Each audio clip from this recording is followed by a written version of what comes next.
నమస్తే.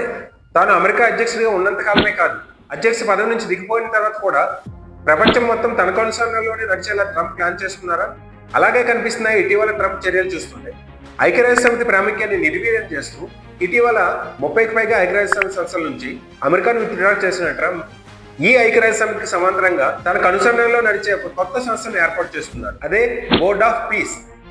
ఇజ్రాయెల్ దాడులతో ధ్వంసమైన గాజాను రీకన్స్ట్రక్ట్ చేయడానికి మరియు ట్రాన్సిషన్ గవర్నమెంట్ ని ఏర్పాటు చేయడానికి గత సంవత్సరం సెప్టెంబర్లో ఈ బోర్డ్ ఆఫ్ పీస్ ను ట్రంప్ ఏర్పాటు చేశారు. దీనికి డొనాల్డ్ ట్రంప్ చైర్మన్ గా, ఇందులో చేరిన ఇతర దేశాధినేతలు మెంబర్స్ గా ఉంటారు. అయితే ఇటీవల ఈ బోర్డు ఏర్పాటును వేగవంతం చేస్తూ ఒక డ్రాఫ్ట్ చార్టర్ ను రిలీజ్ చేశారు. అంతేకాకుండా ఈ బోర్డులో చేరమని ప్రపంచంలో దాదాపు 60 దేశాలకు ఇన్విటేషన్ లెటర్స్ కూడా పంపించాడు. మన దేశంతో పాటు పాకిస్తాన్ కూడా ఈ లెటర్స్ అందినట్టు తెలుస్తుంది. ఇటీవల రిలీజ్ చేసిన ఈ డ్రాఫ్ట్ చార్టర్ ప్రకారం యుఎస్ ప్రెసిడెన్సీ ఎండ్ అయిన తర్వాత కూడా ఈ బోర్డుకు Donald Trump life time chairperson గా వ్యవహరించనున్నారు. ఈ బోర్డులో చేరాలంటే ఒక్కో దేశం కనీసం $1 బిలియన్ పే చేయాల్సి ఉంటుంది.